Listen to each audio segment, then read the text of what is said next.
Hi everyone, I'm Nitsahone, and today I'm bringing you a special sponsored video. This video is sponsored by Worldbreakers, Advent of the Khanate, a great upcoming card game. The Kickstarter for it just started today. Worldbreakers has sponsored a few MTG top 10s, so you may have already heard me talk about it some, and it's a game I'm pretty excited about. You probably know that my two, main passions are Magic the Gathering and history. I have a YouTube channel that's about each of those, and this card game really appeals to me because it really touches on both of those things. It is set in an alternate 13th century where a substance called mythium has been discovered, and that has altered the course of history. This mythium is a substance that enhances someone's attributes, whether they're good or bad.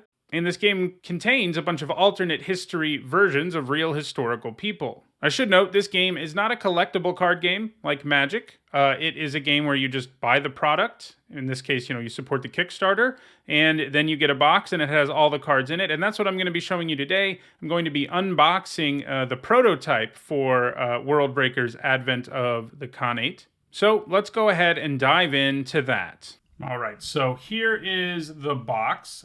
If you like what you see here, check out the description where you'll find the link to the Kickstarter so that you can support this game and eventually get the game yourself. And my main focus here with this unboxing, I want to talk to you about each of the 4 pre-constructed decks that are in it, give you sort of a feel for what each of them is like, and talk about some of the card types and the way some things work in the game too.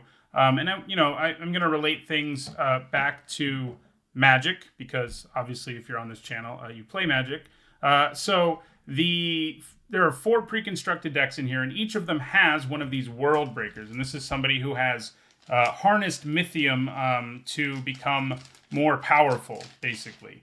And each of these Worldbreakers is sort of like a commander. You've got Cthulhu, who is the leader of the Earth Guild deck, and she is all about aggro. You can see that anytime one of your follower, these are like creatures, attacks, or one of them anyway, gets +1 strength for this combat, making them a more effective attacker. And the way you win this game is by accumulating 10 power. And one of the ways you can get power is by attacking your opponent and their resources. And she helps your creatures do that more effectively. Your followers, I should say, but they're very much like creatures. Followers, that is, have both strength and health. For example, we have here Khund Cavalry, who has 6 strength and 2 health. You can see this number up here is the cost. It's like mana. You pay mythium to play this card. And you also have to have standing in the Earth Guild, and you accumulate standing through various cards. These are kind of like colored pips, if you think about them in Magic. And once you've reached that standing, you can cast this for 3 mythium. And what you end up with is this Khund Cavalry, and it comes with the ability Overwhelm, which means when it defeats a blocker, you gain 1 power, and that gets you 10% of the way to winning the game. And obviously, if you combine that with Cthulhu, she will enhance how well this thing attacks and make it easier for it to kill things, to defeat things by, destroying a blocker. Her deck overall is the Mongol hordes. That's sort of the theme you have here, the theme of attacking and pillaging and attacking resources. Some of these cards, they all have great art, but this is one of the best ones, I think. Dog Tamer, you can see, he's training these dogs, but also having a pretty good time in doing so. But yeah, she's about attacking the opponent with your followers. You do, of course, still have, locations are a key part of the game. They're kind of like a combination of sagas and lands. They're like lands in the sense that they give you some resources, but they're like sagas in that, you advance them. It doesn't just do one thing when you play it and that's it. It does more things. You can see, for example, here, the first part puts counters on 2 of your followers to make them better at attacking.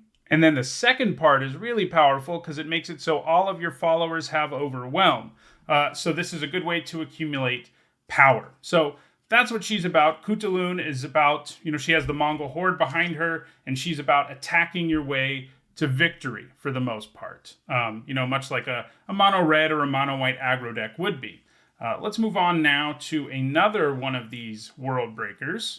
This one is Marco Polo, certainly the most well-known in the West anyway, of these 4 figures that are Worldbreakers. He's a Venetian traveler who goes east and spends a bunch of time in Asia, and he really likes those location cards. When you play a location, he gets a stage counter, and then he also has the ability where you can remove 2 of his stage counters to seek out a follower card and play it. So he basically draws you a card, a creature card, a follower card, and plays it. And this is a nice payoff for playing locations. You get to get some extra value out of doing so. His deck has locations like Silkworm Terrarium, which you can see has 2 stages, and each one grants you power, which gets you closer to winning. He's got cards that do other things with locations. For example, the Blind Sculptor can help you develop a location, which means you move from either to the first part or the second part and get or the third part, some of them have 3, and you get that effect. So he really likes locations, like Mesmerizing Maze, which grants you power and standing with its first stage, and then the second stage gives you power and a stationary counter on a follower. That means it can't attack. Of course, he's a merchant, so he's got smugglers, who do various things for him. You have things like Passionate Race, which lets you develop locations even more quickly, and he's got a lot of good locations, so you're going to be able to do that. So he is about locations. I guess I would compare him the most to sort of a tempo deck where you sort of, you're adding to the board, right? You're playing followers with his location ability, but you're also playing sort of a control game in disrupting what your opponent can do at the same time. So that's Marco Polo. He likes locations.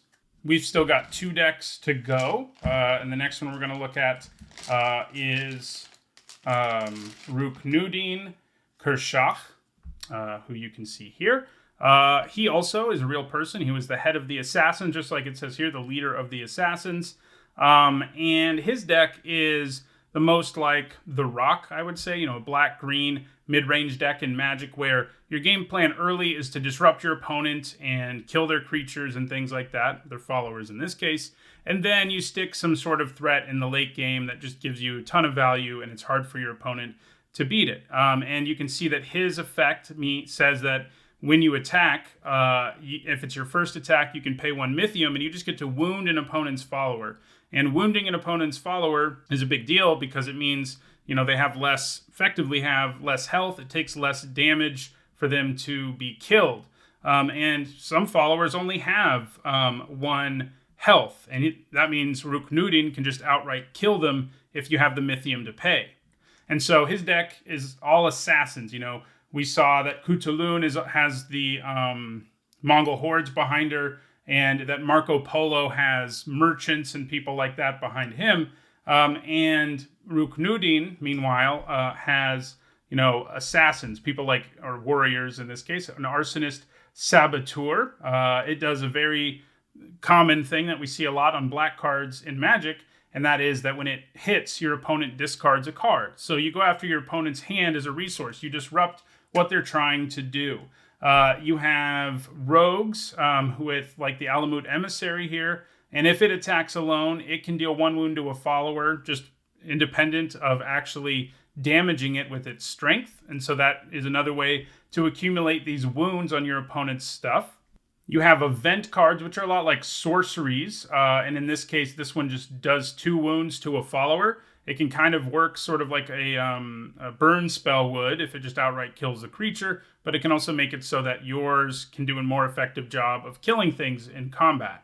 So that's Ruknudin. He's got the assassins. He likes to disrupt the opponent early and then, really pull ahead thanks to all of that disruption. And our last world breaker is the Muhandasat. The other 3 are all based on real historical figures. This one is fictional, but they're a group of engineers who have found a way to harness Mythium and use it for inventions and stuff like that. And they are a group of, you can see it's 6 women who are this council who are inventors. And their deck is the most like a control deck of all of these in Magic. They are all about sort of, removing threats early and then doing things, slowing the opponent down, and then doing things in the later part of the game to win. You basically want the game to go long if you're playing with this. And you can see that their special effect does what all control decks love to do, and that is that they draw you extra cards. So if you draw a location card with them, you can store it under the Muhandasat, and when you do, you just get to draw another card, and you can just play cards, location cards that are stored under the Muhandasat as if they're in your hand. So you're really just getting card advantage when you draw locations, and that is the kind of thing that will win you the game in the long run because you're just going to draw more cards than your opponent is. They have removal spells, like Crescent Tear here, which allows you to just destroy some followers. They also have access to one of what is just one of the most powerful cards in the game, which is Blood Moon, which does not do the same thing as it does in Magic, but it does let you destroy all locations or defeat all followers, both of which are massively powerful. And that's the kind of thing a control deck does, right? Is push a reset button so that any deck that has contributed too much to the battlefield, too much to the table, will end up far behind, and you'll just be able to pull ahead after you sweep the board. They are, of course, about locations. You get extra value out of locations in this deck, and so they have a bunch of those, like Solomon's Throne, which you can see on its own. If you're given the time, it gets you 5 power, which is halfway to victory. So you really want to slow things down, protect your resources, and amass power with your locations, which are also drawing you extra cards. So it's all about value, making the game go long, playing a typical control game. So those are the 4 Worldbreakers and the 4 decks that you have access to. The box will also come with, a card that tells you the different actions you can take. You can take one of these actions every turn. You can gain Mythium. You can draw cards. If you want to know more about playing this game and everything, I'll also have a link in the description to the YouTube channel for Worldbreakers, which has lots of videos about how the game is played. You have, all kinds of counters and things like that to help you mark things within the game within the box too. So it's a really cool game. It's neat that you don't have to buy a bunch of, extra products in addition to the box. You just get the box and you get this game, which really has a lot of depth and interesting stuff to it. It even has a draft format up to 4 players, which is a really unique thing too. So that is Worldbreakers, Advent of the Khanate. Again, check out the description. You'll find all sorts of links relating to Worldbreakers. Most importantly, the link that will take you to the Kickstarter where you can support the game. So that'll do it for me this time around. Thanks for watching.